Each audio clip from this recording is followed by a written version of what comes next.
Esta es la palabra de fe que predicamos, que si confesares con tu boca que Jesús es el Señor y creyeres en tu corazón que Dios le levantó de los muertos, serás salvo.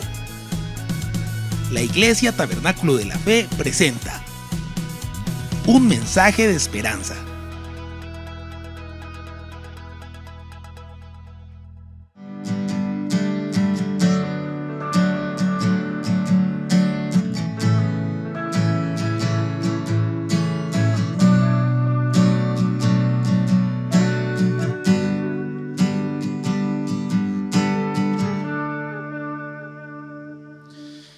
Bueno, vamos a hablar del camino de la libertad. ¿Quién no le gusta ser libre? Si hay alguno que le guste no ser libre, o sea, estar atado, estar constreñido, sentir que hay algo que lo oprime, que no lo deja caminar. Sin embargo, hay que reconocer que la realidad de nuestro país es esa, ¿no? Sentimos, o de realidad de la cultura, el percibir que hay libertad puede ser raro porque lo veo todos los días. Cuando veo la consulta de pacientes jóvenes, de edad media, más viejos, que igual sienten como que hay una opresión y una ansiedad en ellos.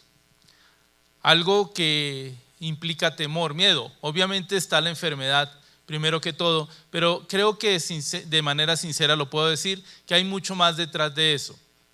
Y a veces lo único que hay que hacer para que sientan es hacerles voltear la mirada y empezar a que enfoquen su visión en el Señor. Vamos a hablar un poquito sobre esto, y para eso quiero invitarlos a que vayamos al Evangelio del apóstol Juan, capítulo 8, versículos 31 al 36. Juan 8, 31 al 36. Dice así la palabra del Señor. Por tanto, Jesús decía a los judíos que habían creído en él: si ustedes permanecen en mi palabra, serán verdaderamente mis discípulos y conocerán la verdad, y la verdad los hará libres. Le respondieron: somos descendientes de Abraham y jamás hemos sido esclavos de nadie. ¿Cómo dices tú, llegarán a ser libres? Jesús les respondió: de cierto les digo, que todo aquel que practica el pecado es esclavo del pecado. El esclavo no permanece en la casa para siempre, el Hijo sí queda para siempre. Así que si el Hijo los hace libres, serán verdaderamente libres. Amado Señor, hoy colocamos esta lectura de la palabra y su exposición delante de ti. Y todo lo que tú, Señor, indiques en el poder del Espíritu Santo para que sea comunicado hoy a la congregación. Recibe nuestra ofrenda continua de adoración. Recibe nuestra atención. Pon las mentes, Señor, dispuestas. Dale a mi boca palabras que expresen lo que tu palabra dice y lo que tu voluntad quiere que sea hecho. Y Señor, anulamos cualquier intención de las tinieblas de dañar y de corromper el mensaje de la palabra de Dios. En el nombre de Jesús. Amén. Bueno, vamos a hacer un viaje, digámoslo que virtual. Hoy que nos podemos poner esas especies de caretas de realidad virtual. ¿Algunos se han puesto esas caretas de realidad virtual y han mirado a través de eso? Yo no puedo. Me mareo. Me da un mareo terrible. Yo no lo puedo hacer y a veces quisiera poder participar en eso y veo que se divierten mucho. Pero bueno, vamos a tratar de hacer un viaje virtual a muchos años atrás, con una pregunta en mente, y es: ¿queremos ser libres? Pero la pregunta es: ¿queremos ser verdaderamente libres? No la libertad que viene porque las instituciones nos garantizan una serie de derechos, y esa serie de derechos que son fundamentales y algunos agregados nos garantizan que dentro del espacio de nuestra nación nosotros vamos a poder tener una libertad para hacer algunas cosas. Y obviamente la misma Constitución nos constriñe acerca de cosas que no debemos ni podemos hacer. Cierto, eso, pero no me refiero a eso. Me refiero a la verdadera libertad. Entonces alguno me preguntará, ¿qué es la verdadera libertad? Entonces le digo paciencia. Paciencia, porque vamos a tratar de llegar allá, que es ser verdaderamente libres. Pero entonces hay que tener en cuenta que al Señor lo acompañaba un grupo de personas. Ese grupo de personas que eran sus discípulos y además había otro grupo de personas que habían creído en Él, que aquí lo identifican como los judíos que habían creído en Él, ¿sí? Es decir, de alguna manera aquellos que son candidatos a ser sus discípulos, ¿sí? Ellos creyeron, se acercan al Señor, han recibido la invitación del Señor. Él les dice, vengan y síganme, ¿cierto? Se acercan a Él y Él les pone los puntos claros sobre las cosas que implican seguirlo. Y muchas veces lo hizo durante el tiempo que estuvo. Y muchos se ilusionaron, ¿cierto? Se ilusionaron con que ese rabí que estaba ahí no era simplemente un gran maestro, sino que consideraron que podía ser el Mesías esperado por Israel. Y había un grupo que era el más cercano que entendieron que así era, que oyeron a Pedro decir que tú eres el Cristo, el Hijo del Dios viviente. Y asintieron y siguieron caminando con él así dentro de ese conocimiento. Y pensaban que iba a llegar un tiempo en que iba a instaurarse el reino de Dios, un reino que ellos consideraban que iba a ser de alguna manera político, ¿cierto? Porque era la percepción que tenían. Pero de pronto no era eso lo que él tenía en mente. Y habían caminado con él durante unos 3 años, ¿cierto? Y lo curioso es que eran pescadores.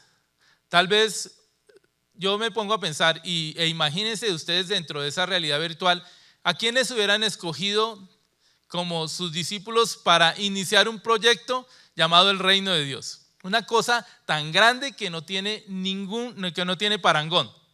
Yo me imagino lo que yo hubiera hecho. Yo hubiera empezado a pensar, no, tengo que buscar a las personas más preparadas, tengo que buscar a los que tienen mayor entendimiento, los que han hecho el posgrado, el PhD, todas esas cosas, porque necesitamos eso. Y más cuando ahorita vemos toda la improvisación que solemos ver en el gobierno de las personas que llegan y dicen, no, nosotros no podemos hacer eso. Si vamos a hacer algo, lo vamos a hacer bien. Y eso no es que esté mal.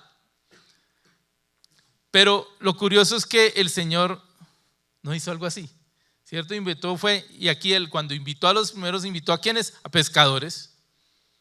Y cuando invitó a esos pescadores, los invitó a una misión que era mucho más grande de lo que ellos hubieran pensado. Yo creo que ellos estaban ahí. Nunca se hubieran imaginado que los iba a llamar un rabí, porque el rabí o los maestros llamaban a los que eran entendidos en religión. Ellos nunca se imaginaron que iba a llegar alguien y los iba a decir y les iba a llamar y decir, ven y sígueme, ya este es un maestro, wow, me está llamando. Por eso para ellos era un privilegio, ¿sí? Y ellos salían cada día a pescar, ¿cierto? A salir muy temprano o de noche pescaban también. Y de día arreglaban sus redes, estaban dedicados al negocio de la pesca, ¿cierto? Entonces por eso es que el Señor cuando los llama, les habla como a pescadores, ¿cierto? Por allá en Mateo 4:19 les dijo cuando los llamó y les dijo, vengan en pos de mí y los haré pescadores de hombres, ¿sí? O sea, les había dado una percepción de su sentir, de su manera de ver, ¿sí? Y eso era importante porque él imparte como buen líder una visión de las cosas, ¿cierto? Ellos que vivían también en su religiosidad, porque ellos tenían su religión y la vivían muy fieles a las cosas que hacían, de pronto les llaman a hacer algo que era muy especial, algo único. No solamente a reunirse con un maestro, sino a buscar a otros que iban a estar constituidos en un megaproyecto grandísimo, ¿sí? Y caminaron con él. Y muchas veces yo creo que ellos estaban y les decían, no entiendo lo que está haciendo este señor. En una ocasión se encontró con una mujer en un pueblo de Samaria, ¿cierto? En un pozo. Y esa mujer era todo menos lo que un judío piadoso hubiera pensado en hablarle, ¿cierto? Porque era una mujer que era, según lo que se entendió en la lectura, era una mujer que había tenido muchos esposos. Y eso en la cultura judía complicado. Y no solo eso, sino que era samaritana.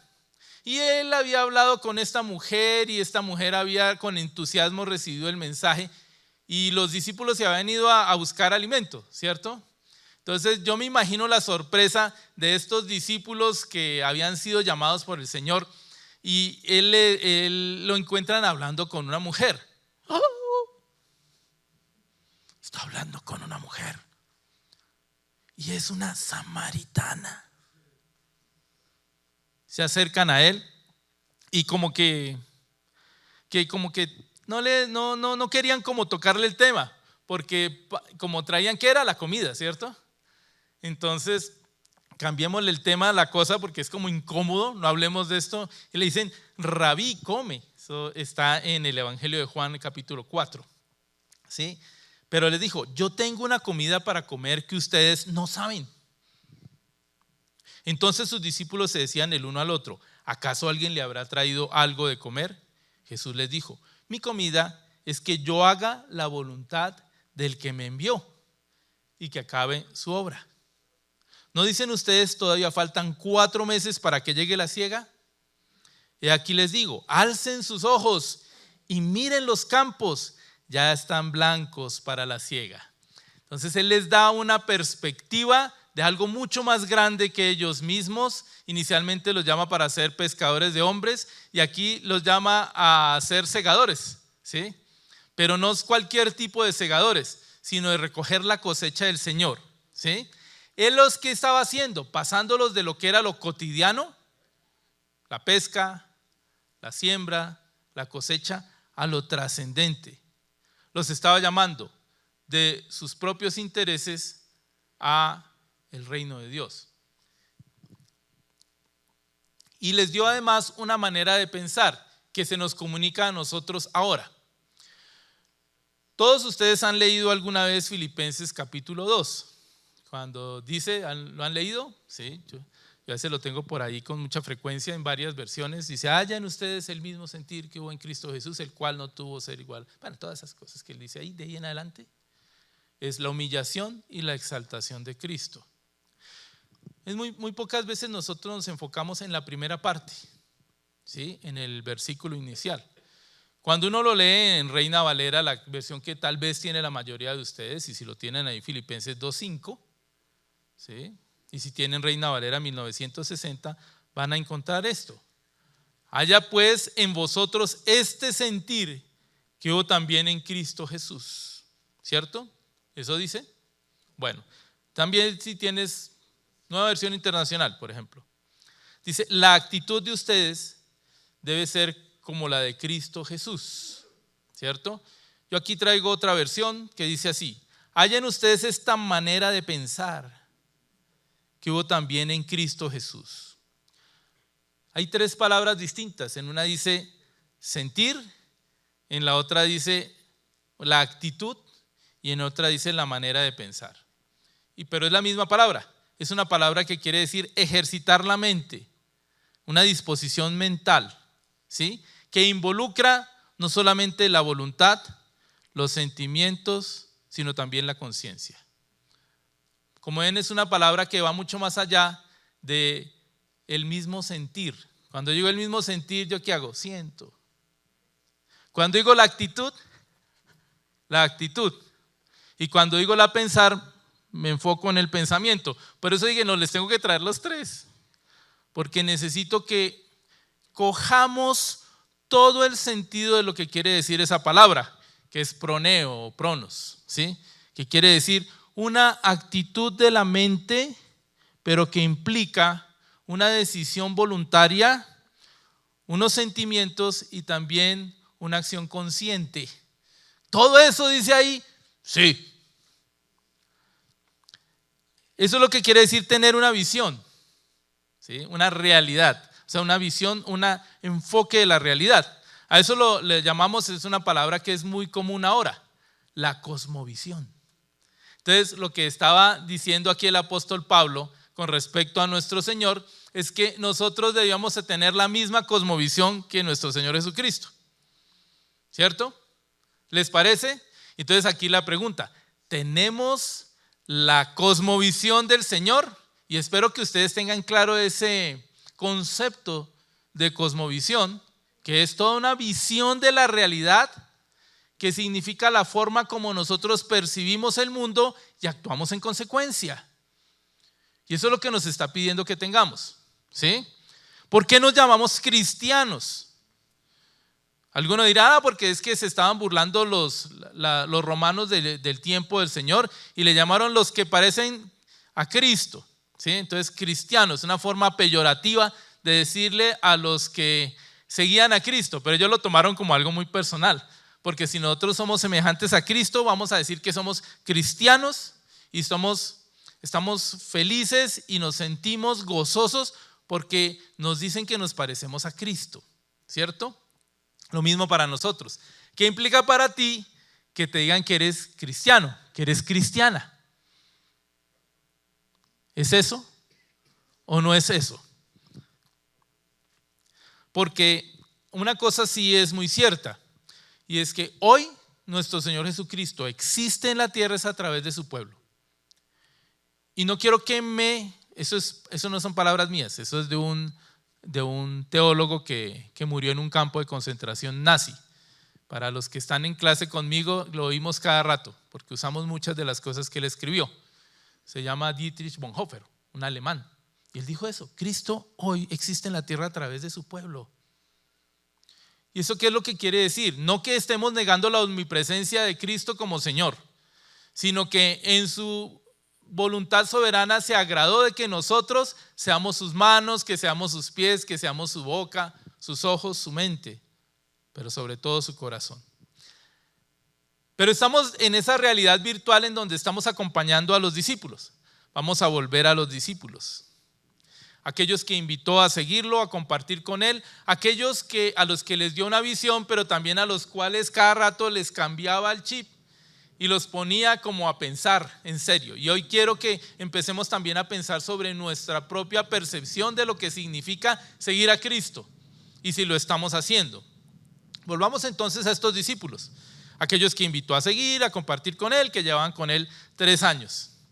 Ellos tenían unas expectativas acerca del rey que venía. Y no hay un momento tal vez en que hayan sentido más que eso era una realidad, como cuando el Señor entró a Jerusalén antes de ser crucificado.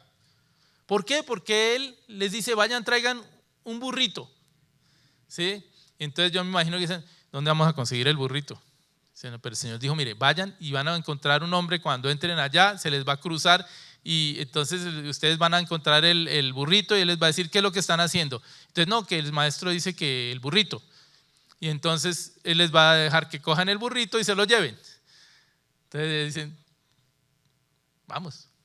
Y tal cual encuentran el burrito, le ponen sus mantos encima y van hasta Jerusalén. Y wow, cuando van entrando, nadie convocó eso. Nadie hizo una marcha convocando como la que estamos convocando acá. No, nadie llamó a las bodegas a que convocaran ni a los sindicatos ni nada. Y había mucha gente que se reunió y vio que el que llegaba era Jesús de Nazaret, el profeta, pero que también tenía la percepción de que pudiera ser el rey que venía, y venía en un burrito, ¿sí? ¿Se acordaron de la carta, el libro del profeta Zacarías en el capítulo 9, que dice: alégrate mucho, oh hija de Sión, da voces de júbilo, oh hija de Jerusalén? He aquí tu rey viene a ti justo y victorioso, humilde y montado sobre un asno, sobre un borriquillo, hijo de asna. Y yo creo que los discípulos estaban diciendo: wow, llegó el momento. Cuán glorioso se veía el futuro. Y todavía como que no habían entendido. Ellos no entendían lo que estaba sucediendo. Y es que les esperaba lo que nosotros llamamos normalmente un baldado de agua fría, ¿cierto? ¿Qué es un baldado de agua fría? Cuando uno está entusiasmado con algo y viene algo, le desarma uno todo lo que estaba pensando. Y miren que ellos no entendían esas cosas, que cuando el Señor mismo manifestó: mire, es necesario que el Mesías vaya a Jerusalén, que sea apresado, que sea traicionado, que sea crucificado, es decir, que sea muerto, ¿sí? Pero no se preocupen que Él resucita. Y ellos como que no lo entendieron. Ellos entendieron la parte de que Él se muriera. Pero aquí había un pequeño problema. Ellos se habían imaginado que ese era el rey venidero, que cuando Él estuviera en el poder, ellos iban a estar también ahí. ¿Se acuerdan cuando Juan y Jacobo se le acercan? Señor, que cuando tú estés en tu reino establecido, podemos estar a tu derecha y a tu izquierda, ¿sí? Y los otros se pusieron bravos. ¿Cómo así que ustedes están diciendo eso? No estaban bravos porque los otros fueran ambiciosos. Estaban bravos era porque se les habían adelantado. ¿Sí? Todos estaban con la misma percepción, ¿cierto? Y cuando Él les dice eso, Pedro, que era el más, dice: Señor, que eso no te suceda. Más bien lo que le estaba diciendo: Señor, que eso no nos suceda. Porque ellos veían ahí que el cómo voy yo ahí quedaba afectado, ¿sí o no? Bueno, pero entonces estuvieron siendo preparados durante 3 años, pero parecía que como que no era lo más apropiado, estaban temerosos, se peleaban entre ellos. Vamos entonces a ir al momento en el aposento alto. Todavía no hemos empezado a estudiar los versículos que tenemos. Mire qué introducción tan larga. Dios mío, ¿usted cómo se demora en esa introducción? Vamos en nuestra realidad virtual allá en el aposento alto. Están celebrando la Pascua, pero para ellos era evidente que esa Pascua que cada año celebraban, esta vez era distinta. En ese momento, después de lavar los pies, lo cual era muy inusual, que un maestro, que un rabí, era casi imposible, que un maestro lavara los pies de sus discípulos. No, eso era para los esclavos, por eso ninguno de ellos lo hizo, porque el que lo fuera a hacer iba a ser el más pequeñito de todos. O sea, no, yo me voy a sentar a la derecha del Señor, dijo Juan, me recuesto contra su hombro, todas esas cosas. De ninguna manera, pero el que lo hace es el Señor, ¿sí? Y les anuncia su partida, y ellos estarían pensando: ¿qué vamos a hacer si nos quedamos sin el Señor? ¿Qué va a pasar con nosotros? Tal vez pensarían que esos 3 años habían sido un desperdicio de tiempo, ¿cierto? Porque dicen: no, pues si Él se muere, ¿qué vamos a hacer? No entendía, porque Él les había dicho: a donde yo voy, ustedes no pueden ir. Se iban a quedar sin su maestro. Ahora, tenían que vivir de una manera distinta. Tenían que enfrentar una realidad sin el maestro que los había acompañado. Les dice el Señor ahí en Juan 16, 5 al 7: pero ahora voy al que me envió y ninguno de ustedes me pregunta: ¿a dónde vas? Más bien porque les he dicho esto, su corazón se ha llenado de tristeza. Pero yo les digo la verdad, les conviene que yo me vaya, porque si no me voy, el Consolador no vendrá a ustedes. Y si yo voy, se lo enviaré. Estaba preparando algo que era muy especial. Si Él no se iba, todo iba a quedar en lo terrenal. Pero si Él se iba a enviarles el Espíritu Santo, y todo aquello para lo cual los llamó iba a ser una realidad. Pero ellos no lo podían entender en ese momento, ¿cierto? No lo iban a entender. No le iban a poder entender que el hecho de permanecer en el Señor significa la presencia del Espíritu Santo. No puede hacerse en la carne. Ellos estaban con Él, lo habían acompañado por todos lados, habían vivido con Él, pero todavía no permanecían con Él. ¿Qué es necesario entonces para que nosotros llevemos fruto? Que permanezcamos en Cristo, ¿cierto? Y les pido que me dispensen por estar dando tantas vueltas, porque ya vamos llegando al punto. Y el punto de la palabra, la permanencia, ¿sí? Él les dijo allá en Juan 15: permanezcan en mí y yo en ustedes. Como la rama no puede llevar fruto por sí sola si no permanece en la vid, así tampoco ustedes si no permanecen en mí. Y la idea aquí, lo que les está diciendo es como de una matica, ¿cierto? De la vid. Y que el tronco en su interior lleva la savia, y que las ramas se nutren de la savia que viene por el tronco y permite que haya fruto. Porque lo que alimenta esas uvitas que son tan ricas, de las que se hace el vino, que nos comemos a veces solitas así, son en realidad porque existe el tronco y porque las ramas han llevado una savia dentro de sí. Eso es un proceso dinámico, el de la savia corriendo. Entonces, eso es lo que quiere decir esa palabra permanecer. Permanecer es un estado, una condición, pero implica una relación, porque hay una relación en que fluye la vida de Cristo en nosotros, que implica una perseverancia y por lo tanto una obediencia. Entonces, ya habiendo llegado ahí, a ese punto de lo que les estaba diciendo, de lo que Él esperaba de ellos, de la visión que les había dado, de lo poco que habían entendido la misión y de la necesidad de que Él se fuera para que eso fuera una realidad, vamos a ir a nuestra lectura. ¿Por qué tanta vuelta? ¿Por qué los llevé a esta realidad virtual? Porque nosotros también necesitamos pasar por un proceso de entender esa permanencia, de entender que era necesario que el Señor se fuera, de entender que el Espíritu Santo debe venir sobre nosotros y que entendamos que hay un mandato y hay una visión que es mucho más grande de lo que nosotros pudiéramos pensar. ¿Estamos de acuerdo y estamos hasta ahí o ya se perdieron hace rato? Bueno, espero que no, porque si no me sentiré muy frustrado. Vamos entonces a nuestra porción del inicio. ¿Recuerdan? Teníamos a los judíos que habían creído en Él. Dice, si ustedes permanecen, disculpen, era por esa palabrita que necesitaba dar tanto vuelta. Si ustedes permanecen en mi palabra, serán verdaderamente mis discípulos y conocerán la verdad, y la verdad los hará libres. ¿Recuerdan nuestra pregunta inicial? ¿Queremos ser verdaderamente libres? Bueno, entonces aquí es lo que está diciendo. De verdad ser libres. La palabra permanecer se refiere a la relación en que una persona o cosa está permanentemente con otra. Así que permanecer en o con alguien es estar unido con ella de corazón, de pensamiento y de voluntad. ¿Se acuerda que veíamos que pasaba por mucho más de ser algo puramente intelectual, sino que implicaba una acción, que implicaba también una forma de ver y de sentir? Aquí más o menos tenemos eso.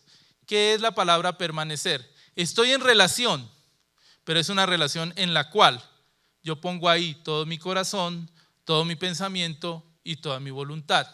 Anteriormente era acerca de nuestro Señor y la vid, como una vid, ¿sí? Pero aquí está la palabra, permanecer en la palabra. Implica no solamente el hecho de estar quietos, sino implica firmeza, perseverancia y acción. Ustedes recuerdan el gran mandamiento. En el gran mandamiento dice, amarás al Señor tu Dios con todo tu corazón, con toda tu alma, con toda tu mente y con todas tus fuerzas, ¿cierto? Esto es necesario que lo vivamos cuando permanecemos en la palabra, cuando permanecemos en Cristo, porque de alguna manera la permanencia en la palabra implica que yo ponga en juego mi corazón, mis sentimientos, mi voluntad y mis acciones. Con todo el corazón, con toda el alma, con toda la mente y con todas las fuerzas. Eso es permanecer. ¿Existe entonces en nuestros corazones algo así hacia las palabras de Jesús o hacia esta palabra? ¿Cuánto pudiéramos decir nosotros que tenemos ese sentir? Que esto es como la savia que fluye y que nos da vida y nos mueve, ¿sí? Y que todo nuestro accionar, que toda nuestra mente, que nuestro corazón, todo, a una sola se mueven según lo que dice la palabra. Ese es el hecho de la palabra permanecer. Cuando el Señor dice, si ustedes permanecen en mi palabra. Y algunos dicen que hay traducciones que dicen, si ustedes obedecen mi palabra. Pero como ven, es mucho más lo que quiere decir esa palabra. Quiere decir toda una relación dinámica con la palabra de Dios. Algunos tal vez hacen su devocional de cada día. Bien, está muy bien. Pero la dinámica de sus vidas es alrededor de lo que leen en ese devocional. O ustedes simplemente se paran, ya cumplí, check la oración, sigo ahora mi vida normal y común y corriente. Entonces es un llamado, no solo a obediencia, sino a una vivencia, no de dientes para afuera. A veces a nosotros nos pasa como los dos hijos de la parábola que el Señor le manifestó a los judíos de su tiempo, a la gente. Les dijo por allá, eso está en el Evangelio de Mateo y en otro Evangelio además, 28 al 32. ¿Pero qué les parece? Un hombre tenía 2 hijos. Se acercó al primero y le dijo: hijo, ve hoy a trabajar en la viña. Él contestó y dijo: no quiero. Parece cuando mis hijos estaban chiquitos que me decían: no quiero. Pero después cambió de parecer y fue. ¿Sí? Al acercarse al otro le dijo lo mismo y él respondió diciendo: sí, señor, ya voy. Y no fue. ¿Cuál de los dos hizo la voluntad de su padre? Ellos dijeron, los judíos, el primero. Y Jesús les dijo: de cierto les digo que los publicanos y las prostitutas entran delante de ustedes en el reino de Dios.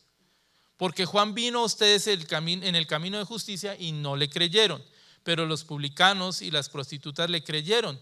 Y aunque ustedes lo vieron, después no cambiaron de parecer para creerle. Entonces, ¿qué es lo que hace verdaderos discípulos? A veces nosotros tenemos esa actitud, ¿no? De que, ay, Señor. Pero si recapacitamos, pensamos y nos movemos y decimos sí, Señor, y vamos, es mucho mejor que el que dijo sí, Señor, hago mi profesión de fe, yo te seguiré y te buscaré, y después da la vuelta y no lo hace. ¿Sí? El primero parecía malo, pero fue el que hizo lo que tenía que hacer. El segundo, perfecto, pero no hizo lo que tenía que hacer. Entonces va mucho más allá de lo externo, es algo que viene de lo interno. Eso es lo que quiere decir verdaderamente. ¿Sí? Porque el Señor dice: si ustedes permanecen en mi palabra, serán verdaderamente mis discípulos. Y la palabra verdaderamente implica una certeza completa. ¿Sí? Fíjense que aquí es una totalidad. Si hay algo que define a nuestro Señor Jesucristo, es que Él era radical. Radical. Sin medias tintas, papá. ¿Sí? Y a mí eso me preocupa, porque yo muchas veces me siento de medias tintas. Digo: Señor, pero si yo soy tan medias tintas, ¿cómo me puede llamar? Pero eso no pasa a ninguno de acá, ¿cierto? Perdónenme por ser tan mundano, porque yo soy media tinta. Pero ninguno de ustedes son radicales también como el Señor, porque pues aquí está el mandato. Bueno, amén. Diga, no sea sarcástico, pastor, no le queda bien.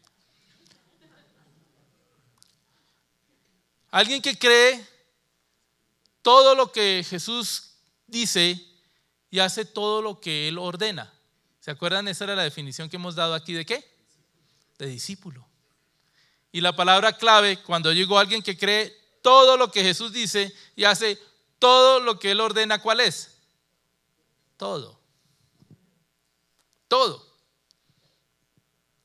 A veces hemos dicho, y nuevamente lo repito, los que han estado en clase de discipulado conmigo, que yo les digo: no hagan ninguna diferencia entre creyente, cristiano y discípulo. Es lo mismo, pero no debe ser lo mismo por lo bajo, sino lo mismo por lo alto. Si tú dices que eres un creyente, no eres, como decía mi hermano Juan Carlos hace 8 días, del ministerio de calientasillas. No, eso no es un creyente. Un creyente es el que cree. ¿Sí? Ni tampoco ese es un cristiano, porque un cristiano es el que es como Cristo. ¿Sí? Y el que cree y es como Cristo es un discípulo. Entonces no hay diferencia. Pero es que yo soy un creyente, estoy pensando a ver si de verdad me vuelvo discípulo. Error. Si eres creyente, tienes que ser un discípulo. Ahora, si oyes alguna vez aquí que te decimos que no seamos solo creyentes, es porque hemos terminado haciendo una distinción que no debería ser. Que podemos estar en una posición cómoda y seguir siendo buena papa e igual estar haciendo la obra del reino de Dios. Pero desafortunadamente les tengo una mala noticia. No es así. Se necesita una acción como la de Cristo. Y ser como Cristo implica ir a la cruz. Ay, ya no me gustó. Versículo 32 de la lectura que teníamos aquí de Juan 8. Y conocerán la verdad, y la verdad los hará libres.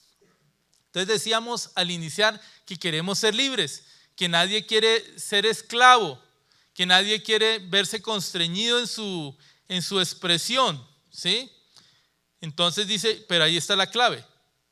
La clave es que si somos verdaderamente personas que permanecemos en la palabra, si permanecemos, seremos sus discípulos y por lo tanto conoceremos la verdad y la verdad nos hará libres.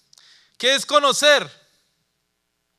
Conocer implica mucho más que el conocimiento intelectual, porque a veces nosotros lo vemos como esa forma de ver medio griega, tener muchos conocimientos. Y felicito a todas las personas que son versados en la palabra, que pueden darle la vuelta al derecho y al revés y saben dónde está cada una de las cosas que se mencionan y mencionan los versículos. Perfecto. No digo que eso esté mal, pero eso no es conocer. Conocer implica una relación, ¿sí? Una intimidad, no solamente un conocimiento intelectual, sino implica una vivencia, implica una relación, una experiencia plena. Entonces aquí, ¿qué es lo que está diciendo? Y conocerán la verdad, quiere decir experimentarán en su vida lo que es la verdad. Entonces otra vez Juanito preguntón dice, ¿y qué es la verdad? Y esa misma pregunta la hizo Pilato. Yo no sé si la hizo sarcásticamente o si la hizo porque estaba desconcertado ante lo que el Señor estaba diciendo. Y fue cuando el Señor le dijo, yo vine para dar testimonio a la verdad. Entonces Pilato dice, ajá, ¿y qué es la verdad? ¿Qué es la verdad? ¿Alguna vez te has preguntado qué es la verdad? Y como estamos en un mundo postmoderno, postcristiano, relativista, tú tienes tu verdad, yo tengo mi verdad. ¿Cierto? Entonces, y mientras tú no me toques mi verdad, yo acepto tu verdad. Porque nosotros tenemos que ser inclusivos. ¿Cierto? Inclusivos y tolerantes.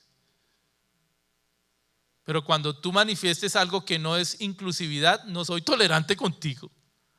¿Cierto? Porque la tolerancia tiene un límite dentro del mundo actual. Pero bueno, ese es otro cuento. Entonces, cuando yo hablo de la verdad, tiene que ser la realidad no distorsionada. Porque yo puedo tener una realidad dentro de mi cerebro distorsionado. Y voy a poner un ejemplo sencillo. Si yo tengo mis lentes, con estos lentes yo puedo leer, ¿cierto? Entonces, no sé, algún hermano que me preste sus lentes. No, tranquilo, no hay nadie que se venga a subir. Le aseguro que si yo me pongo las gafas de mi hermano Julio César y voy a leer acá, no voy a ver bien. Pero entonces él se pone las gafas y él sí puede leer. ¿Qué quiere decir? Que estoy usando una lente distorsionada, no porque sean malos los lentes de mi hermano Julio César, sino porque no sirven para mis ojos. ¿Sí? Entonces, la realidad que estoy recibiendo es distorsionada. Entonces, ¿esa es la verdad o no es la verdad? No es la verdad. Entonces, esa realidad distorsionada no es la verdad. Cuando la verdad, la realidad no es distorsionada, hablamos de que existe verdad. ¿Sí? Y la única persona, el único ser que puede ver la realidad sin distorsión es Dios. Nadie más. ¿Por qué? Porque yo tengo unos lentes que distorsionan, que se llaman pecado. La carne, mi naturaleza pecaminosa no me permite ver toda la realidad. Y esta realidad está distorsionada por mi cultura, por mi naturaleza, por mi ambiente, por mi sociedad. Entonces yo no la veo bien. Entonces, para yo poder ver la verdad, como dice el Señor, y conocerán la verdad, y esa relación íntima, esa experiencia de la verdad, no la puedo vivir en la carne. La única manera es permanecer en la palabra. Porque si es así, entonces toda esa basura que impide que yo vea bien es quitada y entonces yo puedo ver las cosas como las ve ¿quién? Cristo. Entonces puedo tener la cosmovisión de Cristo, que era lo que decíamos al principio. Muy bien, entonces ya tenemos lo que es la verdad. Sabemos que esa verdad, que es la que conoce Dios y la que sabe Dios, es a la que yo tengo que también conocer. Bueno, toda opinión, sabemos en el mundo que es distorsionada y que solo Dios tiene esa visión de lo que es la verdad. La verdad, verdad, por lo tanto, solo proviene de Dios. Y si debo experimentarla, debo permanecer en la palabra. Y así seré verdaderamente un discípulo. Entonces, todo va cogiendo como sentido, ¿cierto? Todo va cogiendo como un sentido. Entonces, hay alguno que dirá, no, pues sí, ya eso. Entonces, ya vengo, yo no soy un creyente, entonces yo tampoco soy un cristiano, no soy un discípulo. Entonces, yo quiero ser un simpatizante. Yo hago barra desde la silla. Entonces ya descartamos de una vez el ministerio calentasillas. El que está sentado allí no es ni creyente, ni discípulo, ni cristiano, entonces es un simpatizante. Pero lo malo es que Dios no me quiere así. Dios no te quiere así. Porque el Señor dice, porque no eres ni frío, ni caliente, sino tibio, simpatizante. ¿Te voy a qué? Y la palabra es dura, te voy a vomitar de la boca. Entonces, ese ministerio de calientasillas no se lo recomiendo a nadie.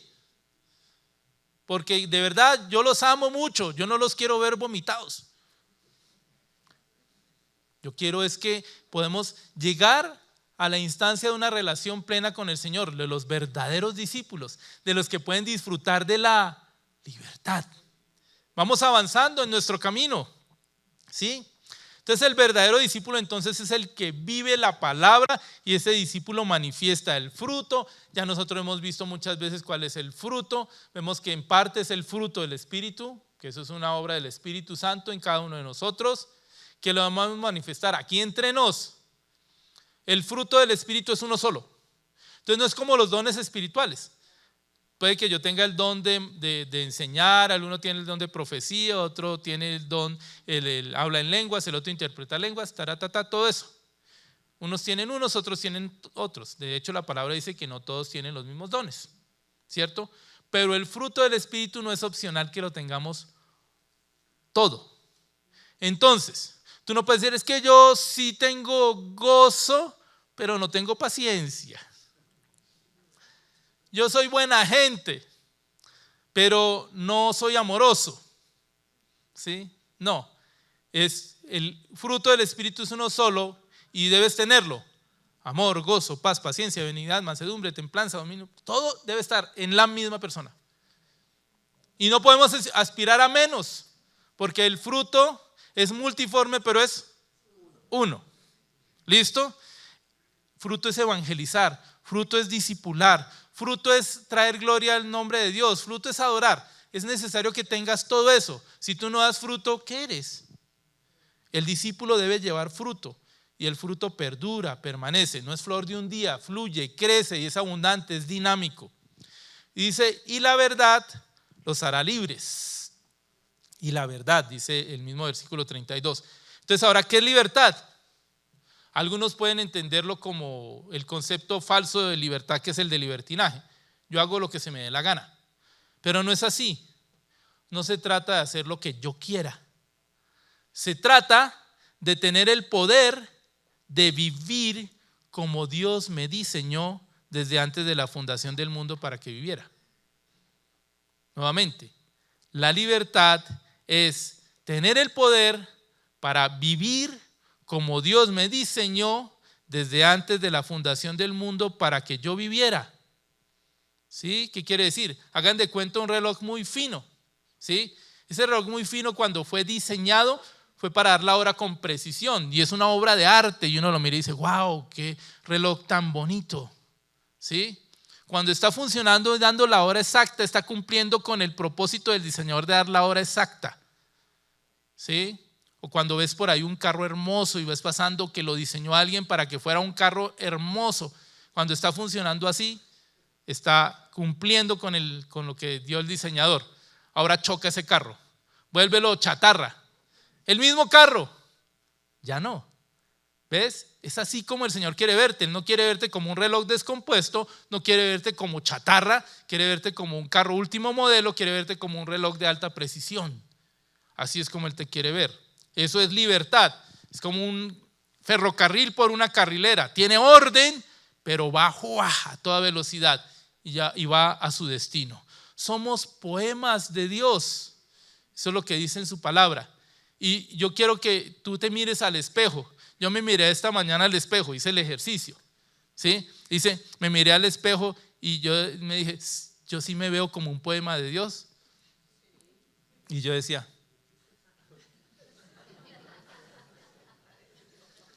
¿cuánto me falta? ¿Cuánto me falta?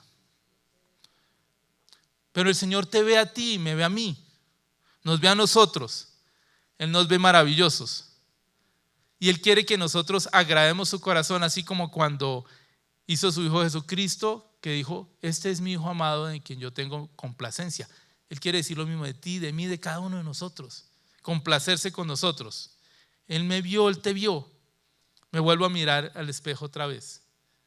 Ya con esa perspectiva. ¿Qué estoy viendo? ¿Qué estoy viendo? Bueno, vamos entonces a concluir. Desafortunadamente hoy me iba pasando un poquito del tiempo. Qué pena con ustedes. Demasiada introducción, ¿cierto? Pero los judíos no entendían. Los judíos no entendían. Pensaban que la libertad era ausencia de cadenas físicas, que era la actitud de no bajar la cabeza delante del poder romano. Eso era para ellos libertad. Y decían, somos hijos de Abraham.